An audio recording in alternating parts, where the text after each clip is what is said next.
Yo, Hemi.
Hello, Hemi.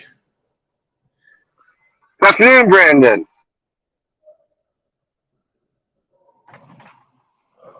It's a beautiful day in the neighborhood, man. Where are you at today, brother?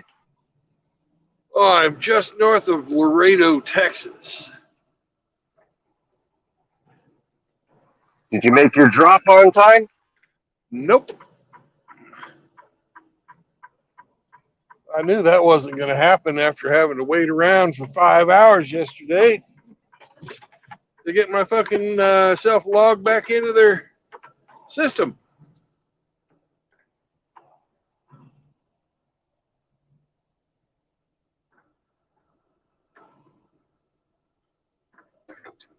Have you made your drop yet? Nope. Oh, you still have it, eh? Nope. I've been driving since 4 o'clock this morning. I'm just about there. I saw when you started out this morning. I was just on my way to bed.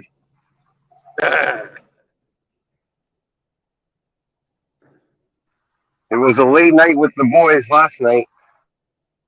Sounds like it.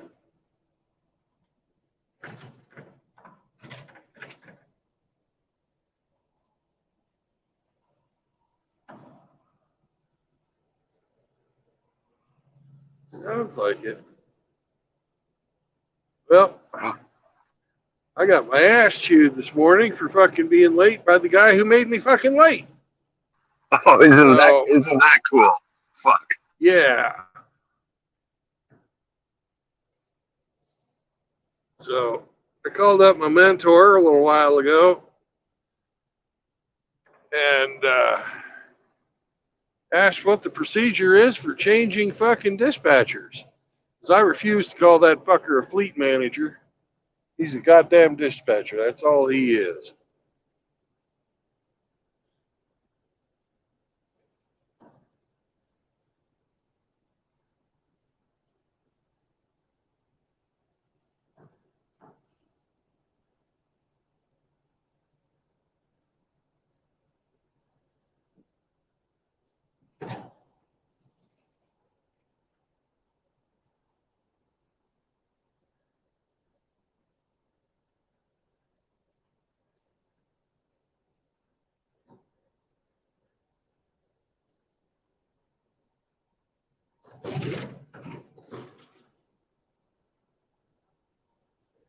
Still there?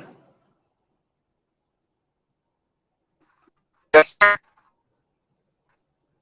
Oh, we must just have a shitty signal.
Hello, Ape. Good morning. How are you? Ah, it's a fine day to be above dirt. Well, it's afternoon where you're at. Yeah, just barely. Yeah. So on your way to southern Texas, I see, huh? Yep. Yep. Who did you have on early this morning? That was a friend of mine from Kiev by the name of Konstantin. Oh, I've seen his movie. He likes to kill lots of evil devils and send them back to hell. Oh, okay. He never shared that part of his life with me. You've never watched Constantine with Keanu Reeves? No. Pretty good flick. Yeah, he's had some good flicks. He's cursed. He was committed suicide or tried to commit suicide when he was young, the character, and basically got put into purgatory, and his job was to send demons that come onto the earth, send them back to hell. He's trying to basically buy his way back into heaven.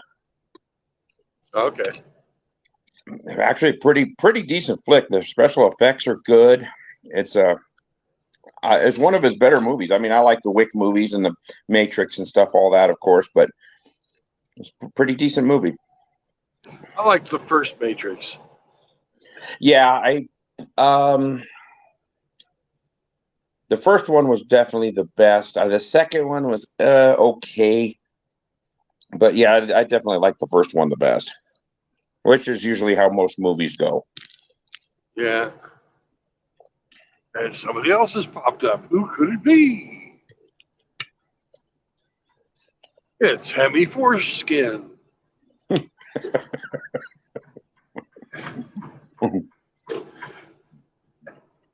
We shall add him to the stream. Right lane closed. Hello, Hemi. Cops on the road. Hello, Agape.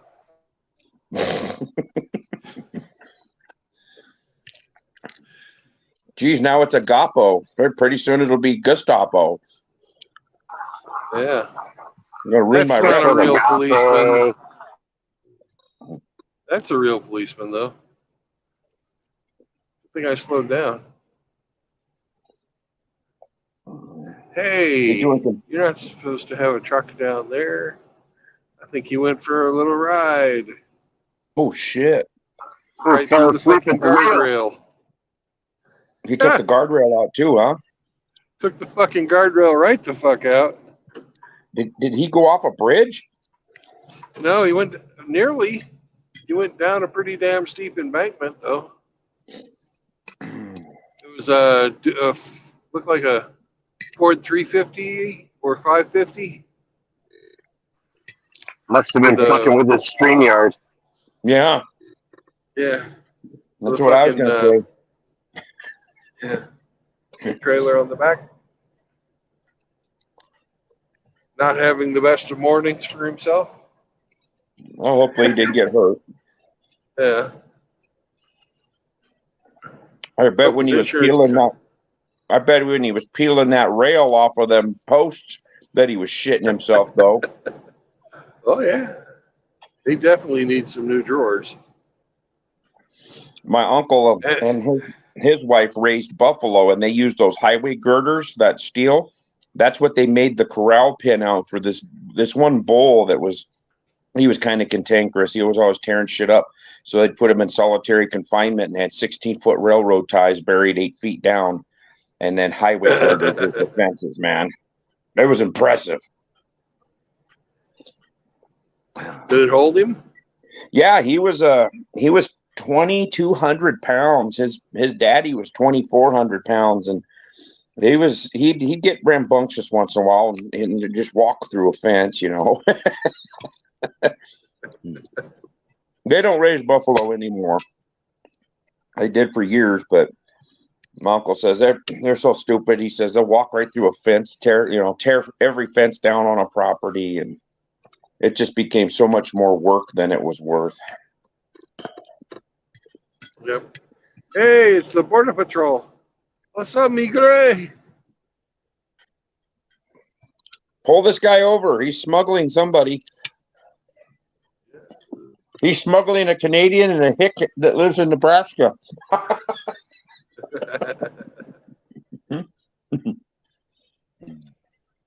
They only care if I'm going the other direction. Yeah, my luggage always got checked going into Mexico. I never could figure that out.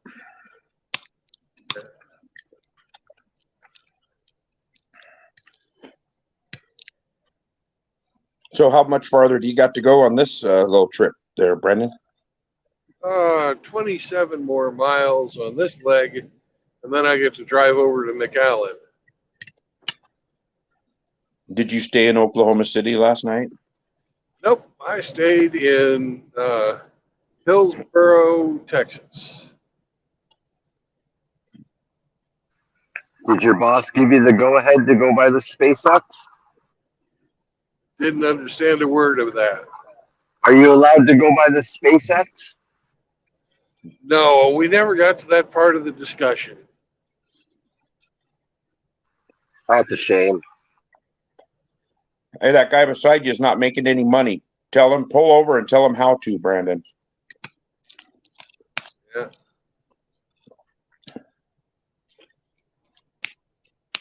Lizard pickup ahead.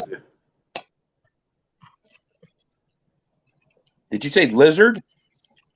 Well, it might be lizard. They look more like guys that are like doing community service. Oh.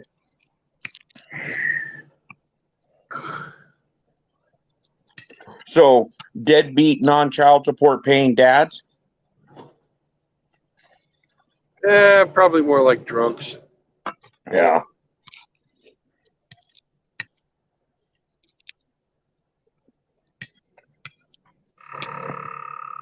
I threw a supervisor under the bus one time in front of the number 3 man for Burlington Northern Santa Fe. This guy was up there. And he always had really nice clothes on. He'd walking through the shop, and him and the shop superintendent and then this foreman that I did not like. So I walked up there and I greeted the shop superintendent, and I had met this number 3 guy before. And I think he probably remembered me from the last time we met. And I said, hey, Dave, he was the shop superintendent. I said, you look good. BJ, you look good. As always looking dressed to the nines. And then I looked at Mike, and he had a alligator polo shirt on, and it was really ugly too. And then a orange safety vest. Well, we didn't have safety vests. We didn't have to wear them at the time. And we do now, but he had one on for some reason, trying to suck up, I guess. So I greeted those two, and then I looked at Mike, and I said, Mike, you look like you should be picking up trash on the side of the highway with a nail on a stick. And those two guys busted up laughing. And the guy that I slammed, he just kind of went, and then his face turned beet red, and I was just like, oh, I got him. I turned around and said, nice seeing you guys. Bye.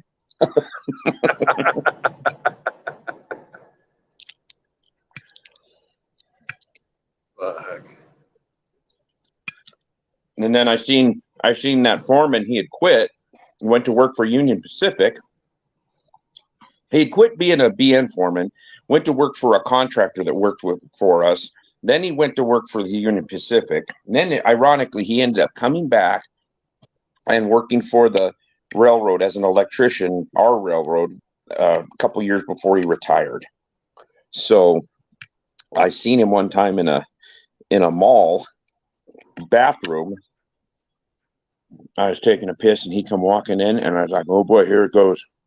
No witnesses, no one around. This might be where we settle this, because I was expecting a fight. He walked in, he looked at me.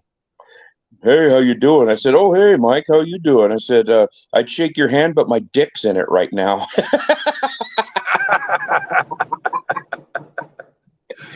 He got pissed again and just walked up to a urinal, and I walked out, washed my hands, and split. And I laughed again. I was like, God, I got you again, you bastard. He asked for it, though. He was a pushy, arrogant prick. Yeah. Well, I've had a little bit of pissing match with my fleet manager today. Oh, yeah? My dispatcher. Yeah. Yesterday, we had to log out and then log back into our little tablets that they gave us. And I couldn't fucking log back in. Nice. So I put in a call to my fleet manager saying, hey, I can't log back in. What do I do? 5 fucking hours later, with text messages and being on hold on his phone, I finally get an answer. His answer was to transfer me to another department where a lady who knew how to fucking run the goddamn tablets told me how to get back into my thing. Were you continuing to drive, or did you park? Oh, I parked. Mm-hmm. I said if they're not fucking hot on me getting there, well, god damn it, I'm fucking done for the day. I'm not hot on getting there. Well, you were logging into your electronic logbook, right? Yeah. Yeah, you can't drive. If you can't get on there, you can't be driving. No. But he was like, your truck was sitting for 15 hours. I'm like, yeah. Because I sat waiting 5 hours for you to fucking answer me. And then I did my 10-hour fucking break. What do you say to that? So you can't be doing that. That's not, you got to fucking keep rolling. No. No. No, because if you would have had to go by a scale or got pulled over and you couldn't prove how many hours you were on the road, I'd have gotten they would pull you over for 10 hours. A big one. Yeah, and a nice ticket. Yep.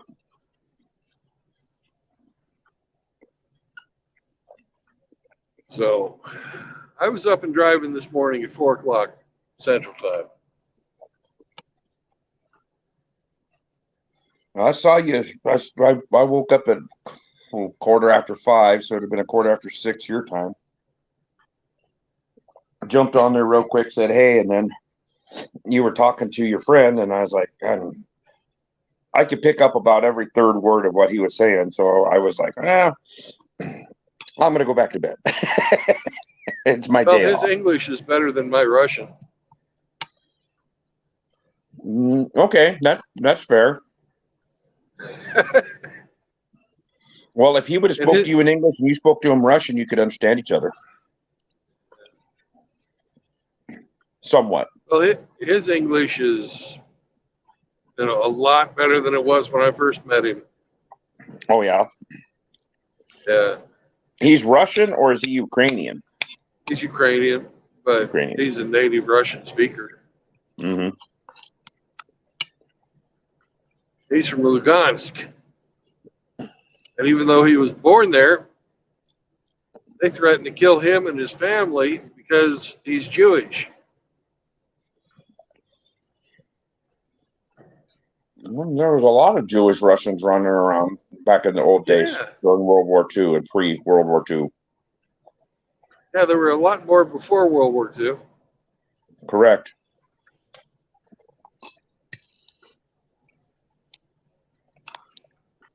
They got a park in Kiev where they killed 130,000 Jews in one day.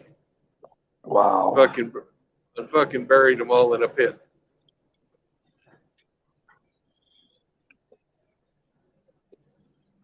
The guy I work with that just got back here about a week and a half ago from Cambodia. He spent 3 weeks in Cambodia. Yeah. He went to the the site of the killing fields, and they have like memorials set up and everything, and there's this tree.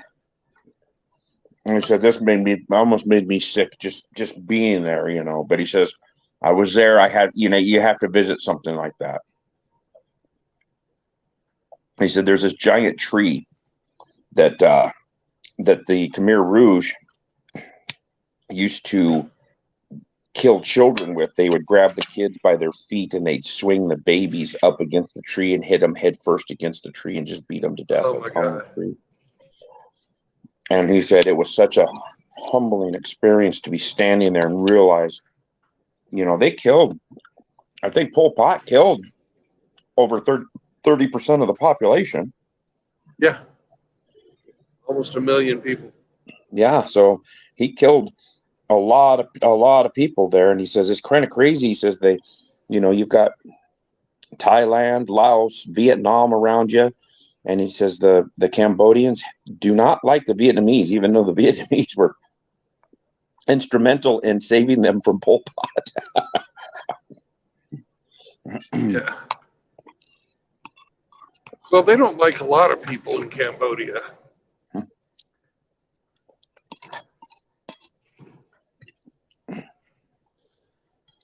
They've been invaded quite a few times by their neighbors. Yeah. Well, and they were all French colonies at one time too, I believe. Because Vietnam was, and I think Thailand was, I believe. Yeah, I don't know who owned Thailand, but because there's a lot of French architecture. If you look at some of those older cities, there's a lot of buildings that have French architecture in them. Vietnam does especially. He said the biggest growing country over there for like tourism and just expansion, he says, is Laos. He says Laos is turning into what Vietnam turned into about 20 years ago, where it really started booming and people started visiting there and they started building hotels and and attractions to bring people to the country. He says Laos is that way now.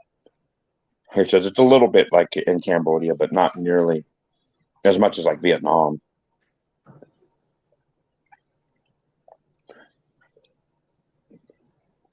He had some pretty crazy stories about his little adventures for the last 3 weeks.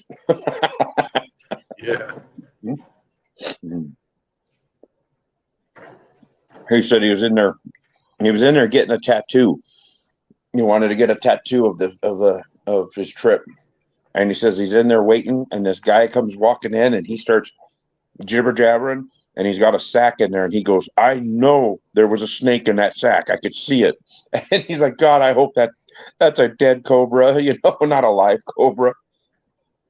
The guy pulls it out, and it's a dead cobra about 6 feet long, and they're talking about, he's inviting the guy, the tattoo artist guy, he's inviting him over to his house. They're going to drink the blood of the cobra, and they're going to eat that cobra. And he says they mix the blood up with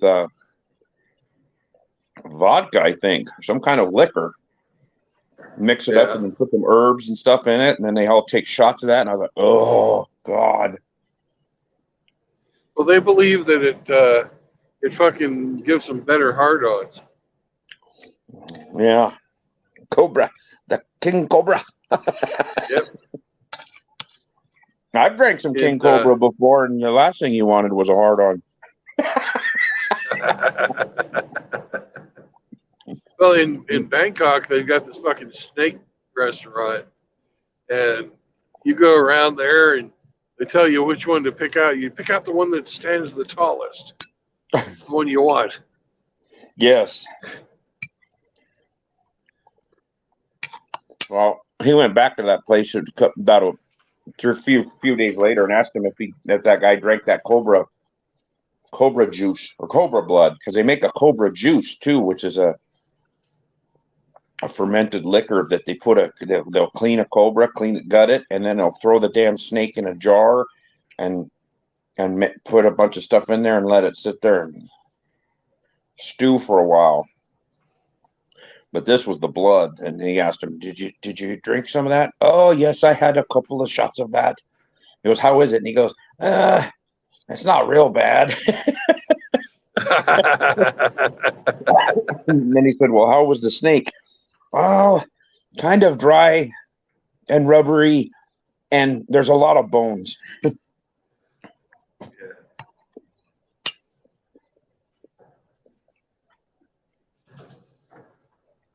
So it's like eating a carp. Yeah.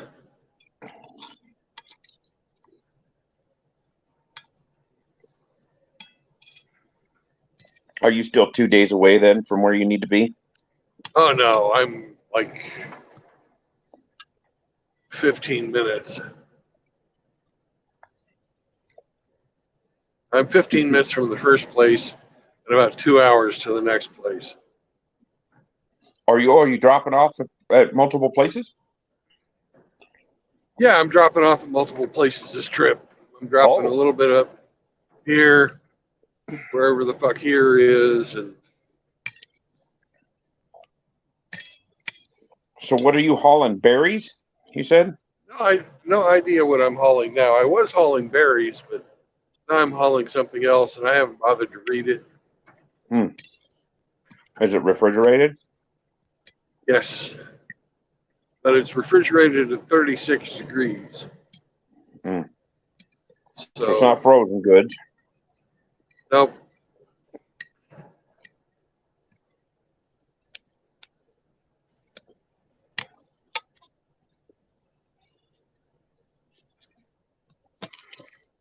Where did you say you had to deliver to? McAllister, Texas? Yeah, that's my next stop. You're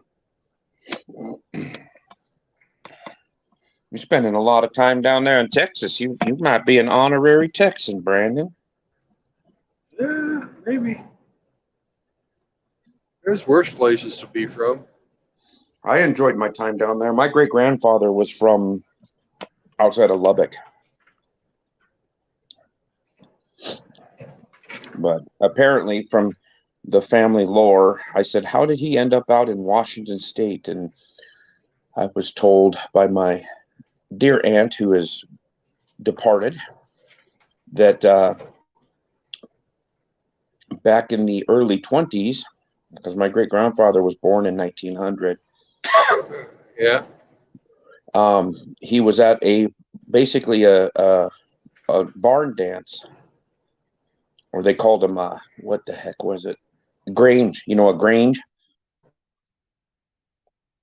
He was at a grange dance, and he was walking his date home, and apparently a African American gentleman jumped out and pulled a knife and tried to rob them. And my great grandfather pulled his knife out, and they had themselves a jackknife fight. And homeboy lost. So my great grandfather, thinking that he was going to go to prison for the rest of his life or get hung, packed his stuff up, hopped on a train, and rode from Texas to Washington State as far as he could get away from Texas, and started his life over. And I told my aunt, I said, in early 1920s, Texas, and he killed a black man in a fight? And she goes, yeah. I said, wouldn't they have thrown him a ticker tape parade back then? Because they kind of didn't like them folks. She's like, I don't know. He was scared and he just took off. I said, well, I can understand why he would leave then. Thing was, is he was a very small man, not very, German, or he was Irish Scottish, and just about 5'5", just the most docile looking man you've ever met in your life. Those are the ones you got to watch out for. Yep. He was wiry. Yes, very quiet. And then my aunt had told me some of the things that he had done to make money. He got out to Seattle and he bare knuckle boxed for money. in the alleys. It's like, what? Yeah, he used to fight for money. And I'm like, Great Papa used to do that? Yep. I was like, dang, you never would have thought it. He worked as a log jammer, running around top of the logs out on the water, with the poles. Yeah. Yeah, you only screw that job up once. You get crushed by logs, or you fall in between them, and then you drown because you can't swim outside the float. You know how wide they are. You'll run out of air before you can swim underneath of them. Yeah. And then he bought himself a little piece of land, and they ranched or grew their own food, and I think he had grew some wheat or something like that. Interesting how your family gets its starts. My great grandmother was born in St. Louis, and she's a full-blood German. She was born in St. Louis, but her parents were German immigrants after no, they left before World War One, because she was born in 1907, but she was born in the U.S. So her parents immigrated to America before World War One happened, and I never had figured out why that happened, why they would leave Germany before the war. But her birth certificate, I've seen her birth certificate, and it's from 1907, and it's all in German. It was a hospital in St. Louis, Missouri, but the birth certificate was in German. So apparently back then they must have had, you had Jewish hospitals, you had German hospitals, you had, you know what I mean? You had where people of that area could go because the doctors were of their ilk. That's the only thing I could assume, because other than that, the parents requested that her birth certificate be printed in German. I don't understand why, but Well, a lot of times that was what they could read. yeah.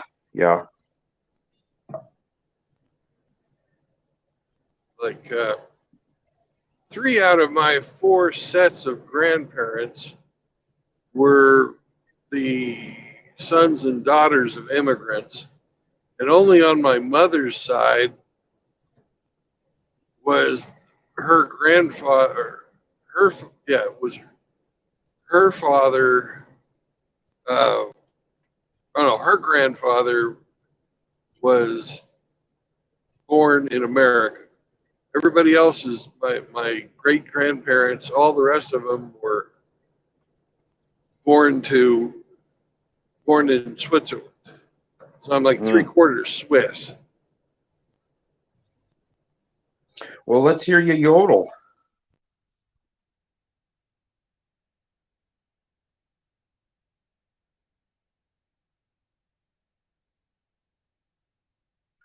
And you stopped. Or my great grandmother on my dad's side, she never learned how to speak English. She lived in the United States and up there in Yuma County, and they all came over because they were the younger sons and daughters, and they weren't going to inherit shit, and they basically have to spend their life working for their family in Switzerland. Yeah. And at that period of time, the U.S. was giving out free land. Yeah. So they came over and homesteaded, huh? Yep. Oh, very cool. I have no idea my dad's side of the family. All I knew of my dad's side of the family was, of course, him and his brothers, and my grandmother, his mom, and my step-grandfather. But she was English, predominantly English, her heritage, and I never met anybody above her on that side. It was all on my mom's side that I knew more history, and I was more familiar with it. I didn't know any great grandparents on my dad's side. Never knew them. I think they were all deceased by the time I came around. Well, they were all dead by the time I came around too, but I got taught the history. Yeah, I didn't on that side. Family wasn't real tight on the dad's side, and the mom side, it wasn't the most tightest family. Anyways, you saw each other a few times a year around the holidays, and that was it. Generally, I'm actually closer with my grandmother now. Well, I can't say that. I saw her a lot more when I lived back home, but my uncles, the one uncle that I never hardly saw, I'm actually closer with him now as an adult than I was as a child. And his children were his oldest was 6 years younger than me, and then it went down to his kids were born in 78,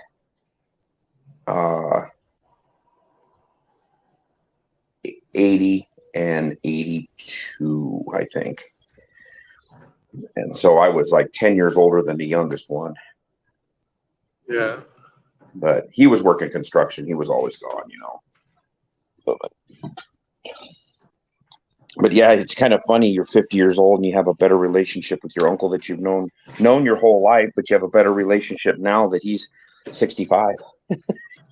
Because he's only 15, I think 15 years older than me, because my mom is 2 years older than him, and she had me right before her 18th birthday, so he was still 15 when I was born. He was still in high school.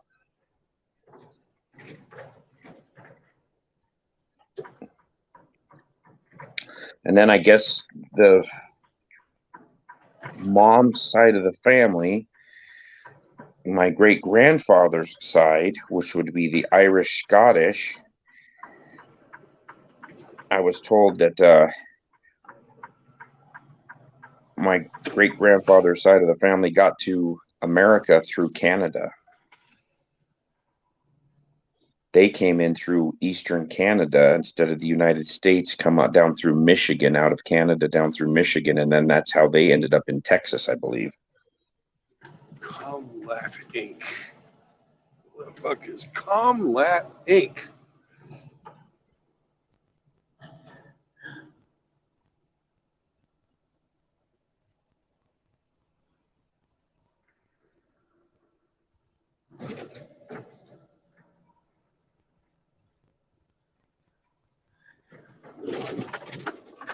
You pick yourself up some uniforms. I see a scene test driver there. Yeah. Get you some more bibs. I don't think they give them to him. I've never seen bibs at Cintas. Seen them god awful fucking nylon pants that always smell. Yeah, and then when you get in the wind, they if it's cold and windy, man, it blows right through those pants. It's cold. Yep. Nylon does not do very well. So your old pants you had from the 70s, your bell bottoms that you were out there trying to pick up chicks with. Well, fuck, I had bell bottoms again in the Navy. Oh, yeah. They had a purpose, though.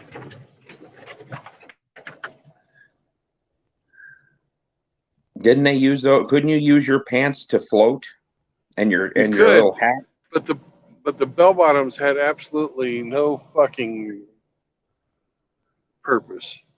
Oh, really? They're just traditional. Maybe they were easier to. You could slip your pants on and off with your shoes on.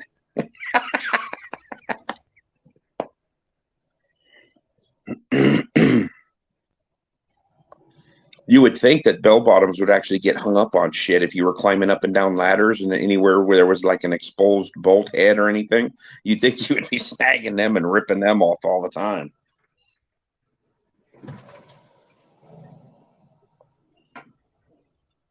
This is a fucking place, isn't it? Nice of them to put some signs out for you. Yeah.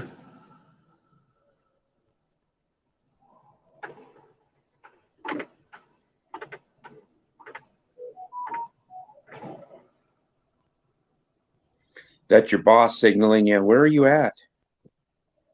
Well, something like that.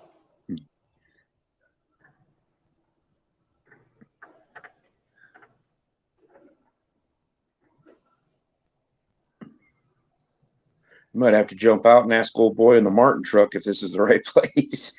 Oh, I've seen a couple of other trucks that are the same flavor I am. Oh,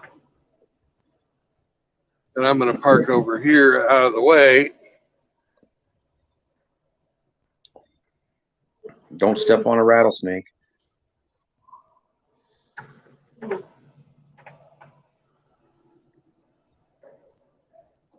Is it cold down there? It don't look like it's the warmest. It ain't the coldest either. It's 60. Oh, shit.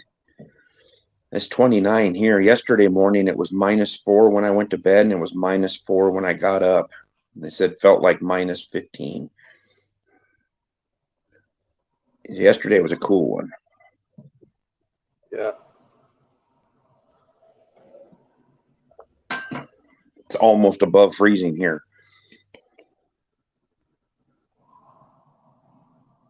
Nice little mud bog you got in front of you. Yeah. I think it's pretty sexy. Yeah. Well, you always got your little pig emojis going on your thumbnails. Why don't you just run out there and waller around a little bit and take a selfie? Sounds like a good idea.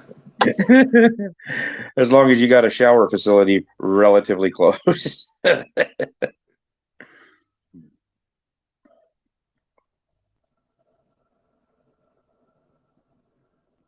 All right. Our workflow.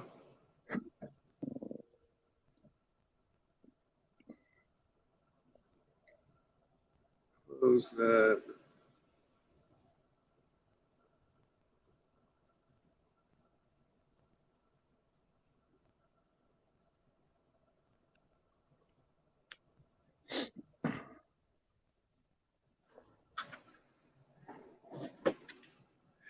Yeah.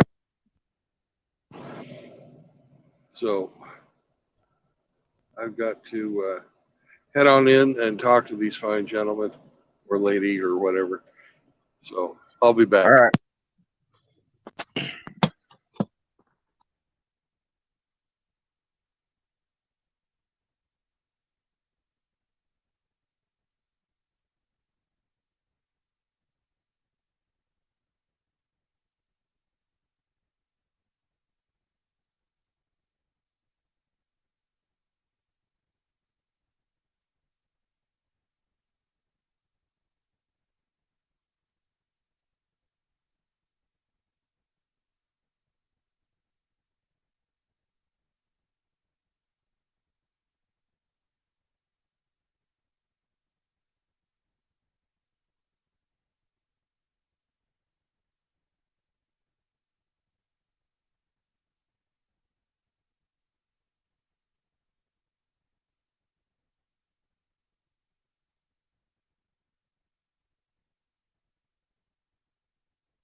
All right. Now we wait. Now, how long you got to wait? Well, I'll let you know when it's over.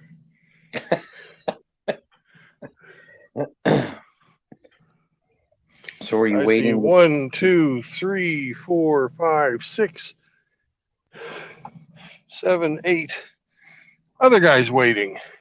Ah, well, that guy in front of you in the white truck to the right of that blue one, he just rolled in and backed up. So you might be ahead of him because he hasn't gotten out yet. Of course, he might have got Yeah. out and got in line. Nah, there wasn't anybody parked out here. I mean, there wasn't anybody parked in the front part of the yard. Compared to where I picked this load up from, it's the exact opposite. That place was a high-tech mecca, completely fucking paved,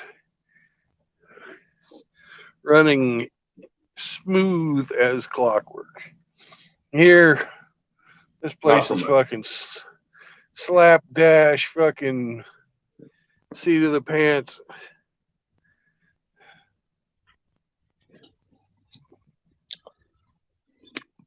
Well, you can tell who put money into their yard and who didn't. Yeah. Well, you can tell who moves 500 trucks a day and who moves 50. Yeah.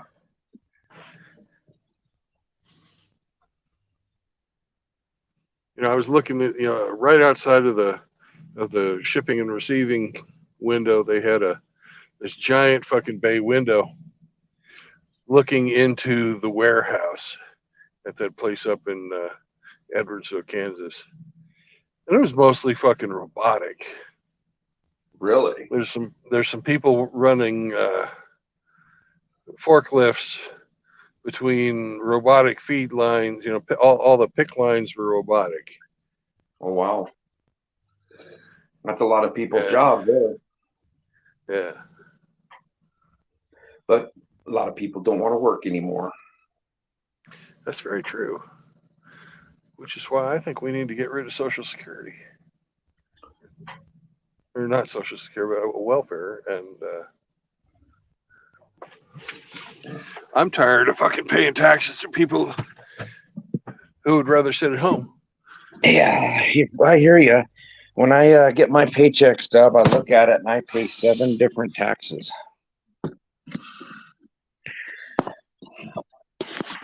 Pay into Social Security, and I don't collect Social Security. I collect railroad retirement, so I still have to pay into Social Security. That makes sense. And then you have to pay Tier 1 and Tier 2 retirement, and one of them is for your spouse.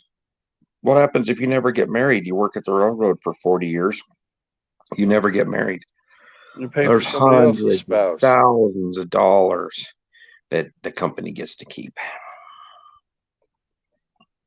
Yeah. Your union negotiated that.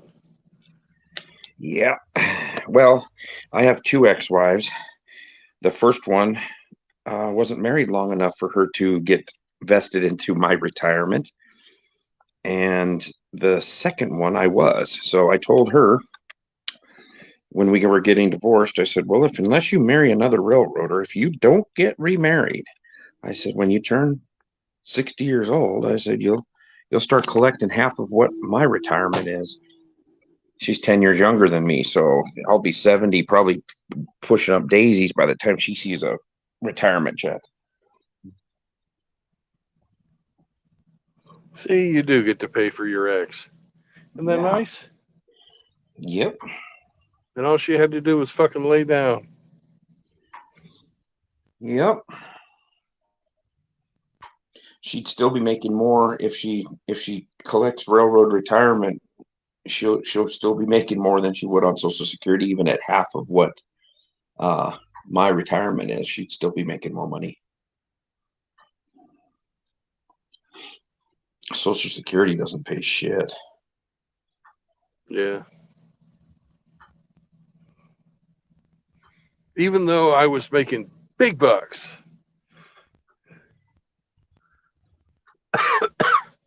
through a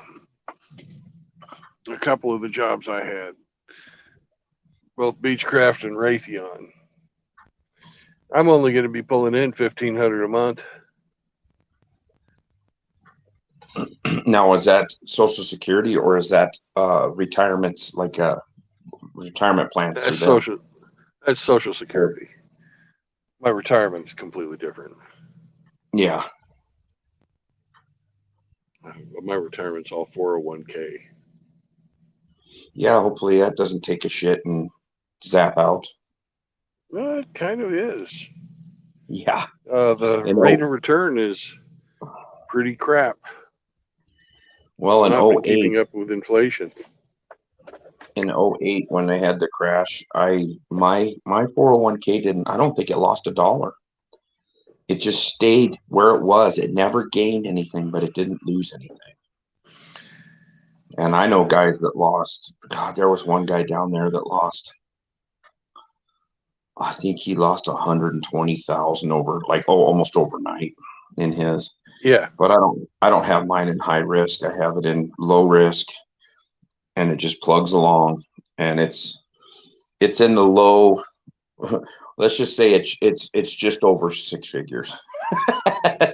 It's not anything spectacular, but it hopefully it'll be there when I retire in 9.5 years, and I can use it.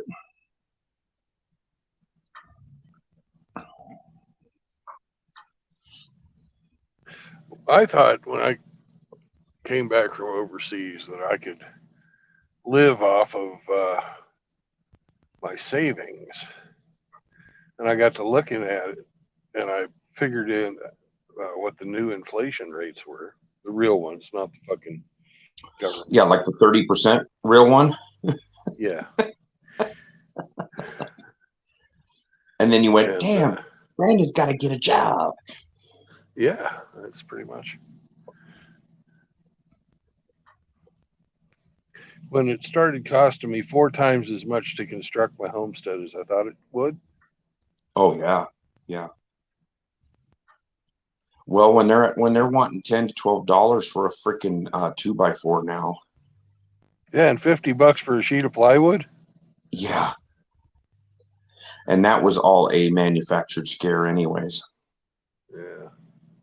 I know people that have taken pictures and video of lumber yards up in Montana, Idaho, and Washington. And when they said there was no lumber, I know people that have personally stopped on bridges and take telephoto lenses and shot into the lumber yards, and they were full. Yeah. It was already cut, treated, wrapped, sitting there, full lumber yards. And then Menards and Lowe's and Home Depot are saying, "Oh, we can't get any lumber. This 2x4 is going to cost you $12 for a piece of shit, crooked ass pine 2x4 with knots in it." Yeah. Yeah, a friend of mine he was having his house built right when, well, it must have been Katrina hit. So they already had the house, the financing, everything. They had started on construction. And he was having a private guy here in town, a private guy that only has like 2 or 3 employees, build this house.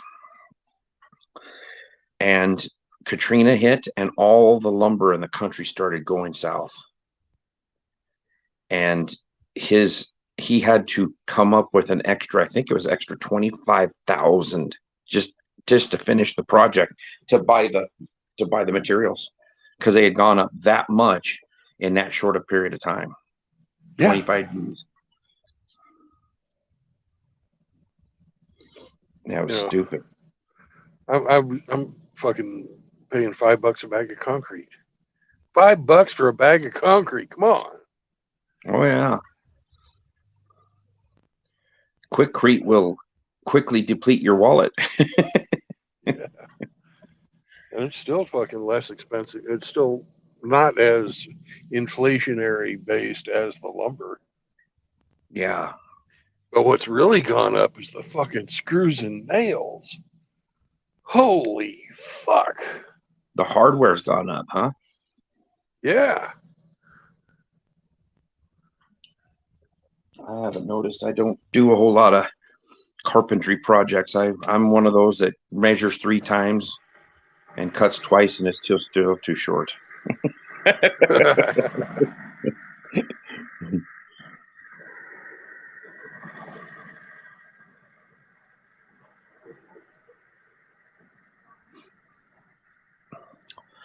Well, you're going to be on for a while later on there, Brandon?